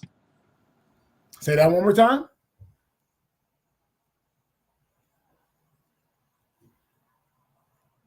What'd you say? Chris, I lost you. Oh, you don't want to answer. Oh, here we go. I'm about to say, you ran. There we go. Sorry. No, someone called me. I said, I've never heard that. I never heard. Is that a thing? Do people care about that? Of like, it matters who said it first? People do care about that. Huh. But is there a written rule? No. I didn't think it was a written rule. I thought it was like, who should say I love you first is whoever felt that they loved them first. Whoever feels it? Whoever felt it first. I don't think it, it's not like who should pay a bill. It's how you feel. You know what I'm saying? It's not like a, you know what I'm saying? It's not like a tradition. It's not like, oh man, man, because it's not chivalry or I don't know what that word means. Okay, yeah. You gotta say it fast, or you think you said it wrong. You got it. You good. Yeah. So I would say, I would say whoever felt it first. Like, that's I could tell when me and my girl say it, but I could tell she wanted to, so I just said it so it'd be easier. Well, I meant it, I felt it, but like I was like, okay, I'll say it first. There we go. So yeah, it's almost like it was in the back of your head. Let me make her feel comfortable. Let me say it first, even though I feel as though she wants to say it. Yeah. And it feel as though that she is, you know what I'm saying? She does love me from the gestures and the, the actions and everything like that. But let me go ahead and say it first to make her more comfortable to say it back. Yeah. You ever think about it that way, huh? So, baby, what do you think? What's your opinion? So my opinion on this is I believe you should say it when you are ready to say it and you feel it, because it's important. You know what I'm saying? That's an important phrase. You can't just throw that around lightly, especially in a dating relationship. You know what I'm saying? Like in a friendship, you know what I'm saying? That's different. You feel me? Cause like Chris, Yeah, man, yeah, I love you, bro. You know, I beat somebody ass for you. You know what I'm saying? You know how it Yeah. is. You know what I'm saying? Right. Like KT, that's my sis. I love her to death. You know, feel me? So, but when you in that dating relationship, I think it shouldn't matter who says it first. You feel me? But as long as you mean it when you say it, because I'm the type of person, I wear my heart on my sleeve. You feel me? So like I've noticed I've said it first way more than the females I've been with. But it hasn't been like a landslide of me saying it first. You know what I'm saying? Yeah. Because like I've had women tell me first that they love me and stuff like that. So and it didn't bother me in one aspect or another. I think it was a question that came up recently on something I was listening to. So I was like, I gotta bring this to the couch because it is a very interesting subject to me. Couchers, what do y'all think? Because like a lot of people was commenting on that, was saying like, oh yeah, the man should say it first, blah blah blah. And then some of the like a lot of the ladies said that, a lot of the guys said the guy should say it first, and then some ladies was like, it's whoever feels it, like, you know what I'm saying, like, if you know, so like if I felt it, I'm gonna say it first, you know. And then I got a question. Like, go ahead. So are you talking about only the first time saying it in a relationship, or are you talking about even like every day, like your everyday I love you? So like, does that matter? First time, who should say it first? Who should say it first? That's interesting. I'd say the first time saying it to somebody. Yeah. Mine, I would say I felt it, and I just didn't. I was waiting because I didn't want to be too much. And then when I could see that she wanted to say it, I went ahead and said it. And then she reciprocated it. So maybe it's just a subconscious thing, like you were saying. Chris, listen, that is such a valid point, bruh, because the simple fact of people are fucking crazy these days. So you don't want to say it too early, even if you do feel it. You feel me? But you wanted to wait and be like, well, let me make sure she feel the same way. And it's almost like a rejection thing as well. Because some people don't want to say it to somebody, and then the other person don't say it back. Yep. You know what I'm saying? Because then that's going to make you feel some type of way. Right. You know? So it's like, I mean, you know, I don't think it's like it's definitely not a written rule or anything like who should say it first, but it's almost hindsight that you kind of think about it to where, wait, I don't want to say it too fast, because simple thing is this girl said it to me and I thought it was too fast. And I was like, oh shit. Like, you know, it was like, but when I graduate, you know what I'm saying, college, you know, I'm moving to North Carolina. I want you and your son to move with me. I'm like, whoa. Calm the fuck down. You know what I'm saying? Like, hold up. My divorce ain't even final yet. And I'm not leaving my son.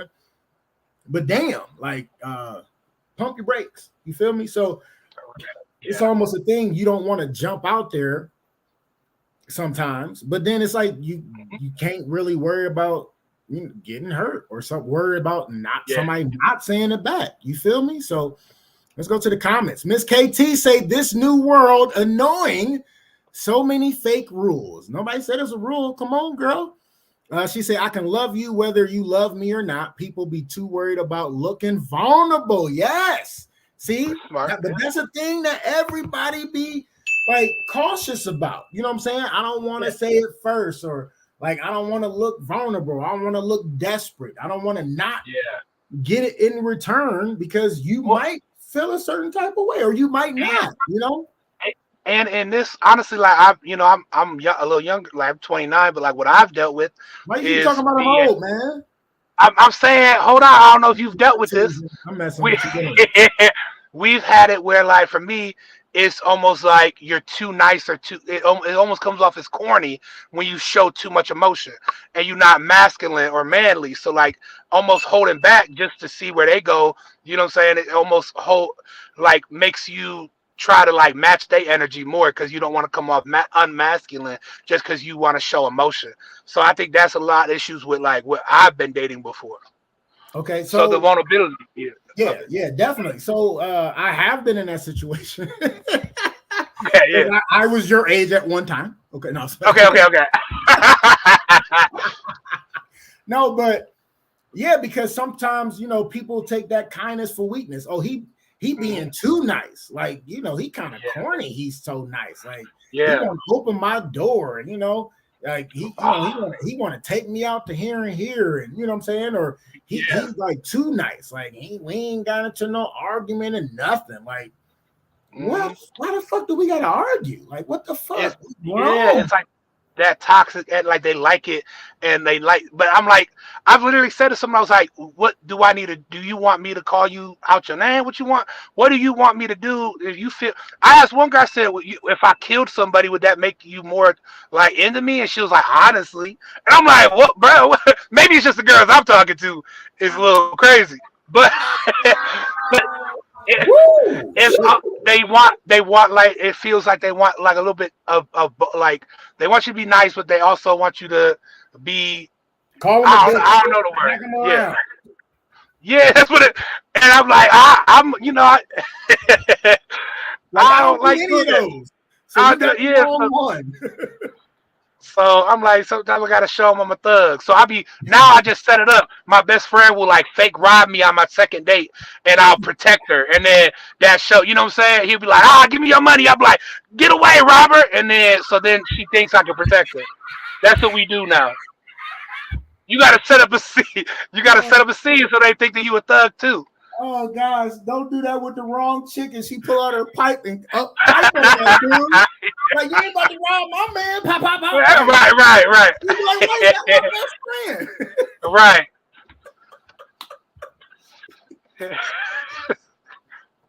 She be like, bitch, I stay strapped. Like, right. I don't know. Oh shit! But it's crazy that when you sit here and like actually think about it, all the different situations that can come up in that situation. But like KT said, you know what I'm saying? She said, I can love you whether you love me or not. Like people are too I like that. Looking vulnerable, but because like you got to be vulnerable to actually fall in love. You feel me? Like that's another one too, though. Is when sometimes even if you be like, I'm gonna love you, even though you don't love, what she said. Sometimes people use that and take advantage of it and be like, since I have this person, I don't have to show them the same love because I already got it without giving it back to them, And that's the bad part about today is like so many people are willing to do that and then they go do whatever they want to do without having to ever show you the same thing back. That part. That part right there, Chris. Man, hey, you dropping dimes tonight, brother. So I know I've been hurt so much. I've been hurt so many. Now your phone breaking up while you fake crying. It's so hard out here. I'm glad I'm in a relationship. That's what's up. I gotta go ahead. I said I got a good one, and I'm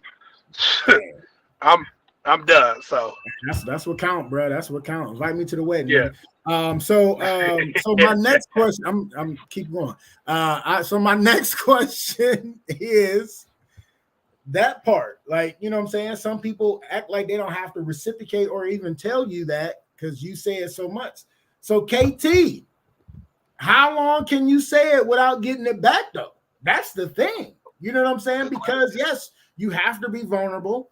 So if you say it right and they don't say it back the first time, which is okay, because they might not be there yet. You know what I'm saying? And you don't want anybody to say something they don't mean because a lot of people say shit they don't mean early as fuck because they don't want to lose that person because they're having a good time or whatever, right? Right. But is there a certain period where you keep saying it and then they never say it back? Like how long is too long to wait for that I love you too? You know what I'm saying? Like Chris, how long do you think you can wait? Like say, and not I'm not saying this y'all situation, but say, you said it to your girl, right? And she didn't say it back. Of course, you go wait it out, right? Maybe 2 days or the next day or a week later, you say it again. Right. They don't say it back. A couple days later, you say it again. They don't say it back. If months go by, 2, 3 months, 4 months, you saying I love you, and you still not getting it back. is it enough from the actions to stick it out and not be like, hey, like, what's going on? Like, do you not feel the same way? Or can you hold out and not ever hear it back? Yeah, I would say they have until the next person says it. You know what I'm saying? They better, you ain't saying back. I got others. You know what I'm saying? Okay. No. Uh, uh,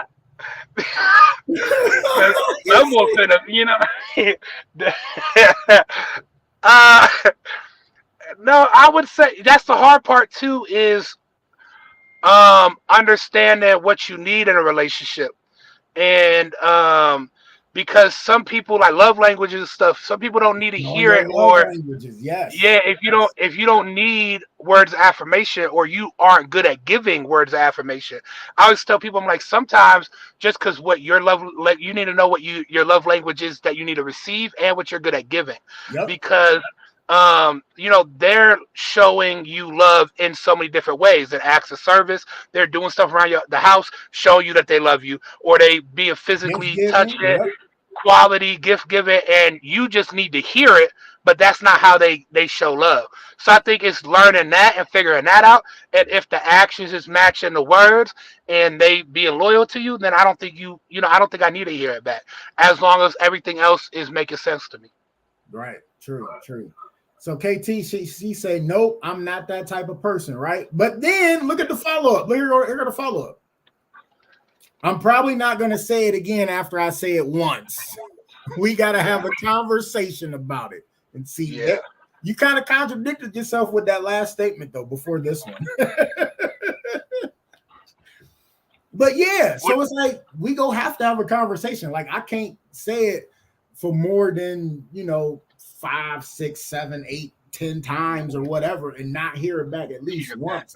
We gotta have that conversation. Like, hey, what is your love language? This is mine. Like, I'm gonna need to hear it here and there at least. You know what I'm saying? Yeah. And I understand you showing it, but I still need to hear it here and there. You feel me? Yeah.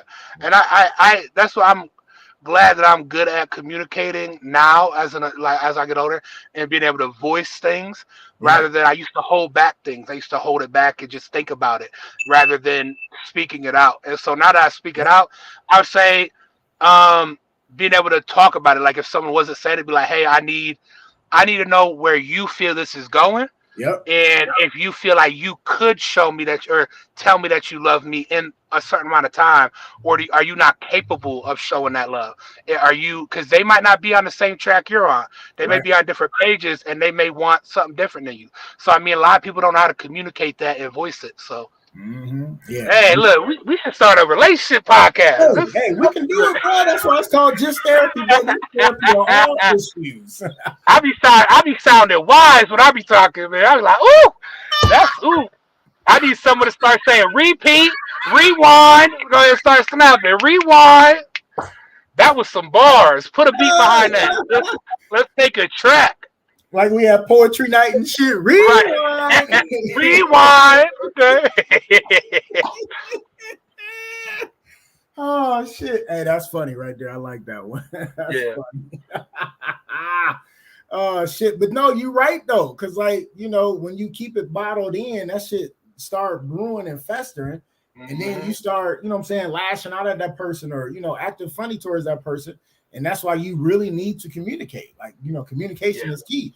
Like after the show on Friday, I was talking to this couple. They engaged. They getting married next month. And I was just talking to them. I was like, hey, communication is key. Like, y'all got to talk. Even if you don't want to talk, don't go to bed mad at each other. You know what I'm saying? Never, ever do that, because life is too short for the dumb shit. But like, you got to be able to communicate. But you have to be able to communicate effectively as well, though. Yeah.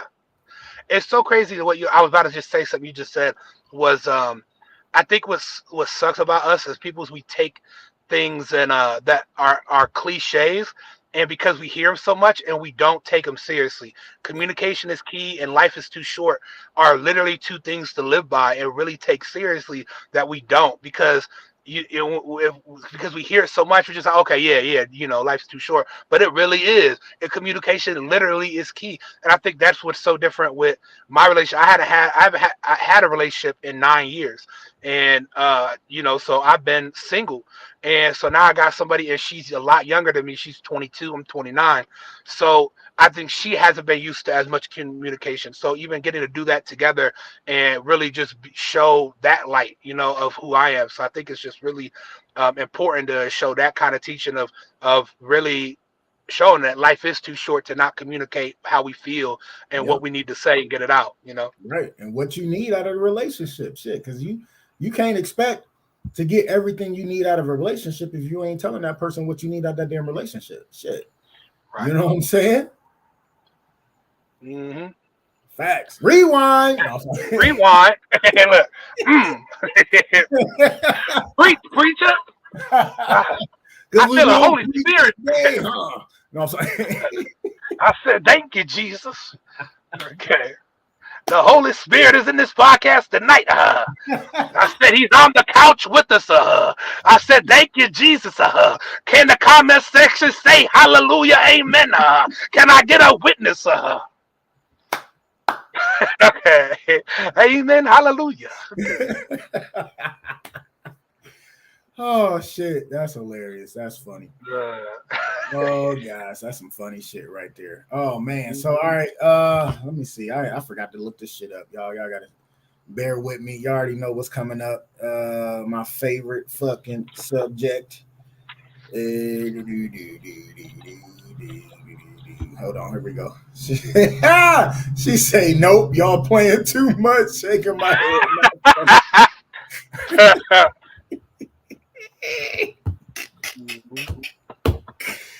Oh shit, it was kind of funny though. God know I heard. God know. Oh, for sure. I be preaching all the time. I used to preach when I was a youth leader. Yeah, I remember. Yeah, I remember you telling me about that. Yeah. I'm allowed to talk about God. He didn't make us funny for no reason. He be laughing. Hey, flat out, say that again. Right. I said he made us he made us funny for a reason. God definitely got a sense of humor. Shit. Flat out. Cause I be doing my little preaching bit all the time. When I was in Atlanta, I did a show at a strip club, and they had a band for the show, the comedy show, and I just started preaching about the strippers. And what? It was killing. So I was like, cause it was a show. It was like a weird like jazz / comedy show, but they had strippers there. It was at a strip club, and I was standing on a stripper stage with a pole next to me with a whole band, and I was like, go ahead, play some Christian music behind me, and they was playing it, and I was like, God got me through the day, because the devil was trying to infiltrate my heart when I walked by them big booty hoes, and the Lord I was walking past the shadows. I was killing. Oh shit! I did a show in Vegas. I did a show in Vegas, and the room we was in, it was a really nice room, but it did have a stripper pole right in the middle. Yeah. And I got walked out to the stage to come perform by 2 strippers. Wow, that's crazy. Yeah, it was a fun show, but it was great. It was interesting. It was different. KT gonna say, "Man, what this whole setup sound crazy." Crazy. It was crazy. Atlanta's different. It was a spot different. It was a spot called Miami Lounge. Oh, wow. Yeah, I did 20 minutes, and I was just preaching. Oh shit! I wonder how the strippers felt after y'all was done and they had to go up there. Candy, coming to the stage. Yeah, coming to the stage. Mm-hmm. Oh fuck! Oh man, y'all already know what time it is. It's time for crazy, funny, fucked up news. Yeah. Yeah, this week in crazy, funny, fucked up news. Drunk dad gets a DUI while going on a 1 a.m. lawnmower ride.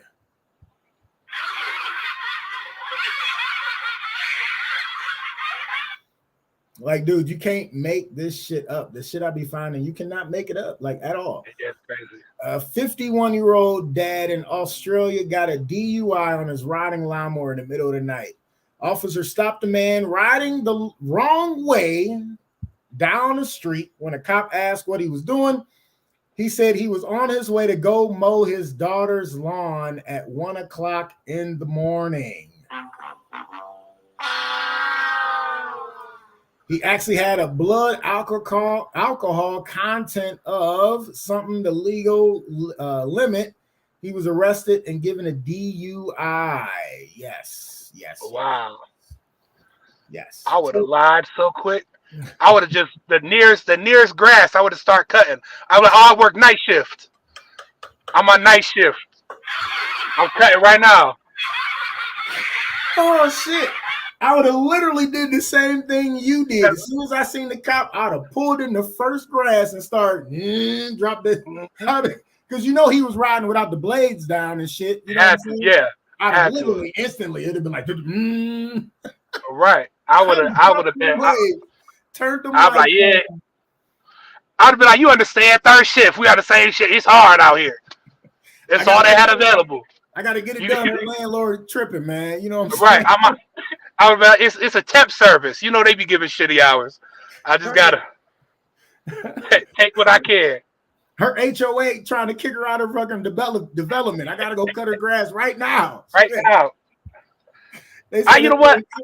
If it ain't cut by 4 o'clock in the morning, she getting fined and kicked out. I bet in his mind he was like, I don't want to drive the tractor over there during the day. I'm gonna do it at night. But then he got drunk, and then and it just was bad timing. But in his mind, it made sense because it makes sense to me.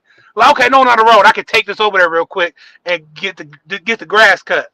Right. He was like, he probably got drunk and was like, oh shit, I gotta go cut her grass before she whooped my ass. Right. Oh, guys, could you imagine being on the lawnmower at 1 o'clock in the morning getting pulled over by the fucking police? Like, why 1 o'clock in the morning? You that drunk? Take your drunk ass to bed, man. Some people is, that might. What if he a night owl? Maybe that's day drinking to him. That's true. That's true. What if he just woke up at 11? He woke up at 11 and he was drunk by 1. You never know. I've been around people that wake up and start drinking a beer as soon as they before they brush their teeth. You ain't lying. As soon as they done brushing their teeth, you hear it. Yeah. I was in a room with a comedian and we was in LA and he woke up, was like, good morning, and then pop. I was like, bro, he didn't even turn out the bed. He just opened it and started drinking. He was like, we in LA. What else I'm gonna do? And I'm like, I don't know. Not drink, maybe. But then, like, I rode over and I grabbed some Chinese food, so I can't say shit. Like, I literally, he was drinking, I was eating. I was like, we both fucked up. So that's. KT say a good lawyer can beat that case. I don't know, man. I don't know. But I don't know if y'all noticed how I read that story. I ain't give y'all what his blood count was. Yeah, so it's got to be crazy, funny, fucked up news, game edition. Let's go. So I only got one question. We got one question. That's it. So his blood alcohol content was how many times the legal limit? What's the legal limit in Australia? I don't know, but how many times the legal limit was he passed? That's all. 1, 2, 3, 4, 5, 6, 7, 8, 10 times the legal limit. How many times was he past the legal limit? I'm a guess. Couchers, give me your answers before we do the thing. Come on, y'all. Let's go. How many times the legal limit was this guy in Australia getting caught on the lawnmower at 1 a.m. in the morning? KT says 3 times the legal limit. What do you know what the legal limit in Ohio is? Fuck. What is it, like 0.08? That's what I was thinking too. I think it's 0.08. 10 times would be 0.8, right? Mm-hmm. No, I don't know. Lisa says 4 times the legal limit. I'm a guess he was riding a lawnmower a couple miles from the house at 1 a.m. Man, what if he was on American time? It could have been like 4 p.m. for real. Listen. So listen, 9 a.m. for them in Australia, because I just had an author on the couch maybe about a month ago that was from Australia, and it was 7 o'clock our time. It was 9 a.m. his time. Wow. So you are right. It was definitely in the afternoon. Here, okay. So you want my guess? Huh? You want my guess? Yes, I need your guess there, Chris. What's your guess, sir? I'm gonna guess 12 times the legal limit. 12 times the legal limit. Damn, he would have been dead. But I think he was I think he was close. He was close. Oh shit. Well, listen, one of you is exactly right. Yeah. Thank you. Appreciate it. Thank you. Thank you. You ain't gotta say it. Just next topic. Next topic. Thank you. Appreciate y'all. I'm gonna give my flowers to the guy in Australia who had the DUI. Thanks, Pop. I need my grass mowed. Oh shit. So the correct answer was Lisa, 4 times the legal limit. KT was close as shit with the 3 though. Yeah, that is close. Yeah, so I was close. Got it right with 4 times the legal limit. Yeah, there you go. Hey, that's hilarious. I mean, you can't make this shit up though, man. You on the lawnmower at 1 a.m. 4 times the legal limit, drunk like a motherfucker. Yeah, that's a lot. And then, like, my whole thing is the story say he was riding the wrong way on the street. Of course, you got to go against traffic so you can see the motherfuckers. You don't want to get hit. Right. Yeah. Let's see, if you drunk, you riding with traffic and you swerve, that's how you go get killed for real. Shit. Imagine he was like, "What do you mean? I'm in a bike lane. I'm good. I'm obeying the law." And he using the signals with his hands and everything. He like, "No, I thought I did everything right." Oh shit, that's hilarious. Lisa gonna say, depending on their legal limit, 4 is near dead, but Australians are fucking nuts. That is true. Oh shit, that's hilarious. That's the same dude that fought the kangaroo. Is that the same dude that beat the kangaroo's ass? Yeah. Oh gosh, Chris, man, thanks for coming to the couch, man. I definitely enjoyed my time with you, brother. Thanks for having me. Hey, anytime, man, anytime. Before we get up out of here and do the close, go and give out your social medias, man, so everybody can follow you. Yes, sir. Chris Harvey Comedy on all social media. Chris Harvey Comedy, Facebook, Instagram, Tinder, whatever y'all got. I'm doing I got a bunch of tour days coming up, so check out my Facebook for all my shows coming up and what city I'm finna be in. Hey, Chris, once again, Chris Harvey Comedy. Yes, sir.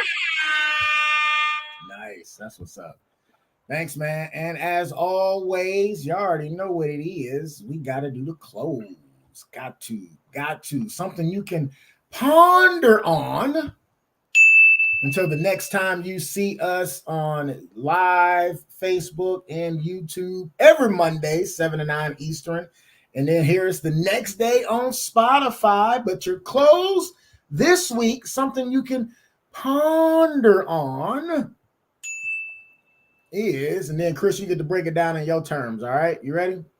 Okay, bet. All right, here we go. Okay, here we go. I like this one. Oh, hold on. This one was dope. We got to do this one. I just seen this one the other day. This shit's fire. Here we go. Y'all ready?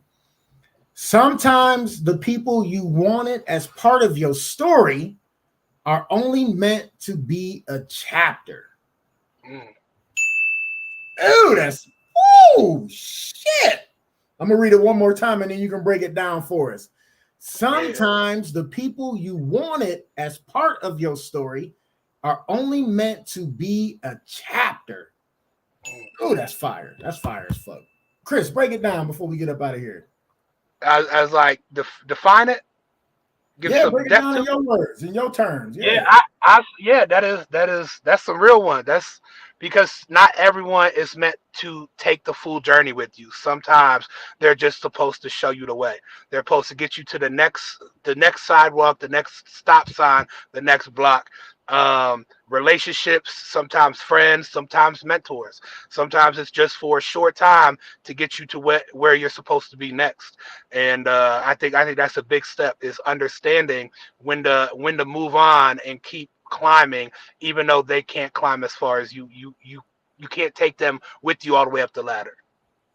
Ooh, that's fire right there, Chris. I like that. Yeah. I think I might have to call this episode Bars. Bars, just, bars. just straight bars. Rewind. Okay. Oh man, Chris, it was a pleasure, brother. Appreciate you Yes, coming sir. to the couch, man. I definitely had a great time, brother. As we always do when we get to talking shit together, man. Always a For pleasure, sure. man. Thank you once again for coming to the couch, brother. Couchers, make sure you follow my guy, Chris Harvey Comedy. Make sure you check out his dates that's coming up. Make sure you find out where he's coming to a city near you and go check him out. And tell them, hey, I heard you on the Just Therapy podcast and you owe me dinner or I'm calling TMZ. Don't do all that second shit. Don't do all that. Just go Right. Just go support the guy. Chris, man, appreciate you, brother, man. Appreciate you, man. Thank you. Hey, anytime, man. Anytime you want to come on the couch, man, and promote anything, come on. Let me know, man. I got you, man. Send me the flyers wherever you gonna be at. I'll put them on there. You already know what it is. All right, y'all, couchers, y'all know what it is. Thank you so much for tuning in to the couch this evening. I appreciate y'all. And as y'all know, one thing you'll never get back is time. And I want to thank you for spending your time on the couch with us. Comedian Sean Boyd, we out. Chris Harvey, say peace. Peace. See you next week, God willing. We out this bitch. MICAH Beats activated.